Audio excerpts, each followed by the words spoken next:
इस कविता का जो विषय है, वो जो शब्द है, असल में उस पर कविताएं नहीं लिखी जा सकती। दुनिया की किसी भी कलम में इतनी ताकत नहीं है कि वो माँ पे कविताएं लिख सके। मैं तो बहुत छोटा कलमकार हूँ, माँ पे क्या कविताएं लिखूंगा। मैंने एक कविता सिर्फ ये लिखी है कि जब माँ हमारे पास होती है तब शायद उसके होने का एहसास नहीं होगा। जब माँ नहीं होती तब जिंदगी क्या होती है, बस मैं ये कहना चाहता हूँ। तब आप सुने उस कविता में बहुत छोटी सी कहानी। उस कविता के शुरू में कहता हूँ, एक जंगल में एक संगीतकार मृदंग बजाता था। मृदंग ढोलक की तरह एक वाद्य थी, और जब मृदंग बजाता तो एक बकरी का बच्चा वहां रोज आके खड़ा हो जाता। एक दिन एक कैमरे जो भी है बंद कर दे प्लीज। बकरी का बच्चा वहां खड़ा हो जाता आके, तो मृदंग जो बजाता था संगीतकार, उसने उस मेमने से पूछ लिया कि यार तुझे क्या मेरा सुर, मेरी ताल, मेरी लय बहुत अच्छी लगती है, तू रोज यहाँ कदा आता है।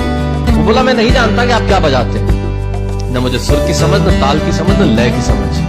मैं तो बस इतना जानता हूँ कि इस ढोलक पे, इस मृदंग पे जो चमड़ा मढ़ा है वो मेरे माँ के बदन से आया। बहुत अच्छी बात। जब इस पे थाप पड़ती है मैं आके खड़ा हो जाता हूँ। मेरी कविता माँ के न रहने पे भीतर से पड़ी हुई थाप की कविता तब सुनाना चाहता हूँ। इस कविता में अगर आपके आंसू बाहर की दुनिया की यात्रा करना चाहे तो रोकिएगा मत, अगर आपको ठीक लगे। जैसा कहता हूं, जब माँ नहीं होती तब जिंदगी क्या होती है। एक मुनव्वर राणा साहब का शेर उधार लेता हूं कि किसी के हिस्से में मकान आया, किसी के हिस्से में दुकान आई, मैं सबसे छोटा था, मेरे हिस्से में माँ आई।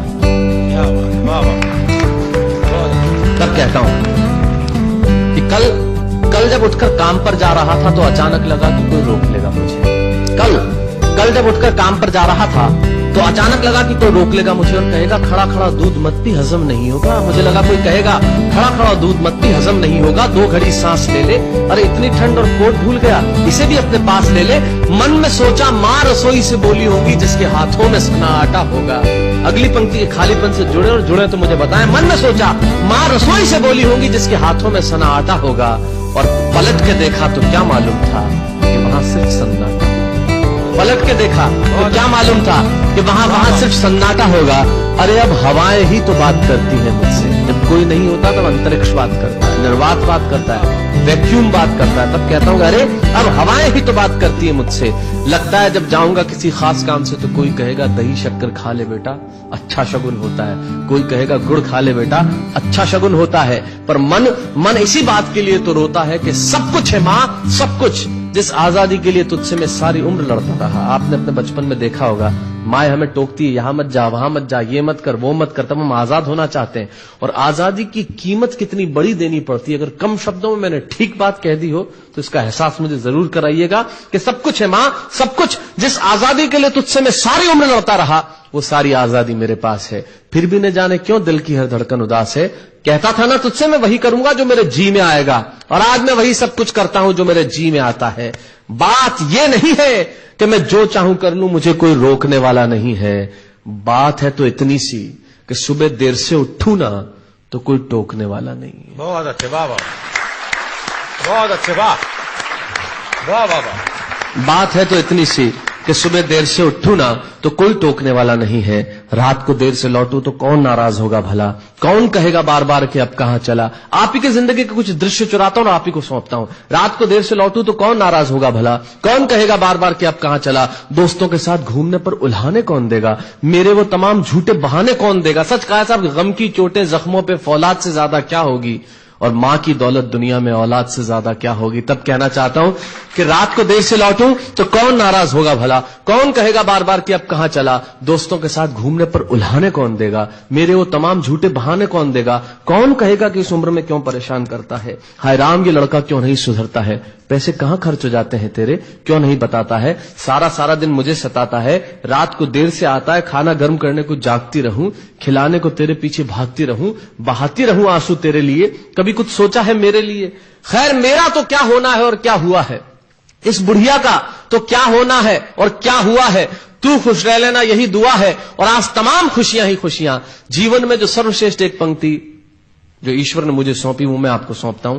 कहीं कोई कविता नहीं है, एक बहुत सामान्य सी बात जो बहुत सामान्य ढंग से मैं कह रहा हूं, लेकिन गेट सेट गो जो मैंने किताब लिखी, शायद हिंदुस्तान के पिछले 3 सालों में सबसे ज्यादा बिकने वाली किताब वो रही।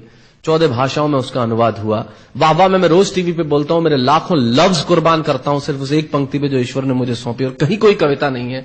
आप ही का भाव आपकी उठा को सौंपता हूं और देता हूं, और जिस विश्वास के साथ मैंने लिखा उस विश्वास के साथ आपको देता हूं कि मेरा तो क्या होना है और क्या हुआ है, इस बुढ़िया का तो क्या होना है और क्या हुआ है, तू खुश रह लेना यही दुआ है। और आज तमाम खुशियां ही खुशियां, गम ये नहीं है कि कोई ये सब खुशियां बांटने वाला होता, पर कोई तो होता जो गलतियों पे डांटने वाला होता। बहुत अच्छे, वाह वाह वाह वाह, बहुत अच्छे, वाह। गम ये नहीं है कि कोई ये सब खुशियां बांटने वाला होता, पर कोई तो होता जो गलतियों पे डांटने वाला होता। और अंतिम पंक्तियां देता हूं कि तू होती ना तो हाथ फेरती कभी सर पर या हल्के से बाम लगाती, आवाजें दे देकर सुबह उठाती, दिवाली पे टीका लगाकर रुपए देती और कहती बड़ों के पांव छूना आशीर्वाद मिलेगा, कपड़े मत फाड़ना अगला कपड़ा अगली दिवाली को सिलेगा। बहन को सताता तो तू चांटे मारती, बीमार पड़ता तो रो रो के नजरें उतारती, परीक्षा से आते ही खाना खिलाती, पिता की डांट का डर दिखाती, फिर पिता की डांट से तू ही बचाती। इसे नौकरी मिल जाए, ये तरक्की करे, दुआओं में हाथ उठाती, और तरक्की के लिए वतन छोड़ देगा ये सुन के दरवाजे के पीछे चुपके चुपके आंसू बहाती। सब कुछ है मां, सब कुछ, आज तरक्की की हर रेखा तेरे बेटों को छू के जाती है, पर मां हमें तेरी बहुत याद आती है। बहुत अच्छा।